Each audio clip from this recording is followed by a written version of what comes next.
May 24 pesos ka ba dyan? Tara, gawin natin 201,000 o higit pa. So, ayan, creme densada yung nilagay natin at saka condensed milk. Oo. Habang nilalagay natin yung mga regado, comment ka naman sa baba kung tagasaan ka. Malay mo ikaw na yung susunod natin na mabigyan ng libreng electric hand mixer. So, yun nilagay natin all-purpose cream at saka mayonnaise. So, kung gusto mong simutin lahat yan, simutin mo dahil bawat latak at patak niyan binabayaran mo. Haluin mo lang siya ng bongga. Oo nga pala, kung mapansin nyo, parang mga buo-buo yung mga regado na ginamit ko. Kasi, galing kasi sa rep, kaya ganon. Sa chiller, ganon. Tapos, lagay tayo dito ng manok, nanilamas, charot, dinurog, at saka keso na hiniwa-hiwa.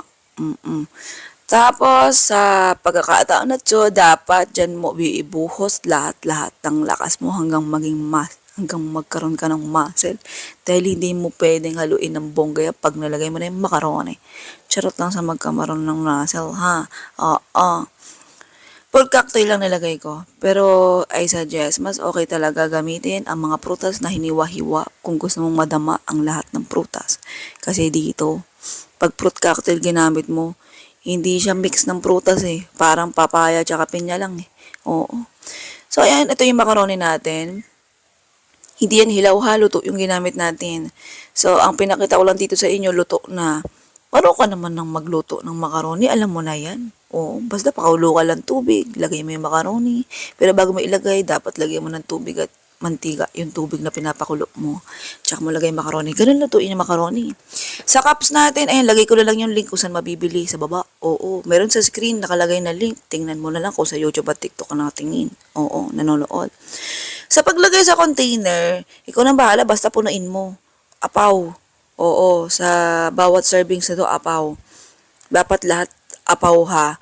O, parang hating kapatid para walang mag-away-away na customer. Baka sabihin, ba't yung kanya apaw, akin hindi? Binawasan mo. Charot. Okay, yung toppings na nilagay ko dyan, yun yung natirang chicken. Ito na yung pinaka-finish product natin. Tatakpan mo na lang. Tapos, syempre, lalagay mo sa rep yan. Oo, para mas masarap.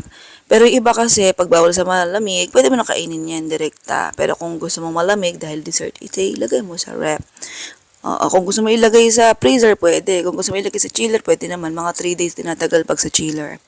Ito yung step by steps kung paano makukuha ang ating listahan ng recipe at saka costing with formula. Okay, una, isend ang screenshot ng video na to para malaman namin ang eksaktong recipe na hanap mo. Isend ang bayad na 399 sa Gcash ko. Ayan yon, Edarili na Calixtro, 0956-902-4521.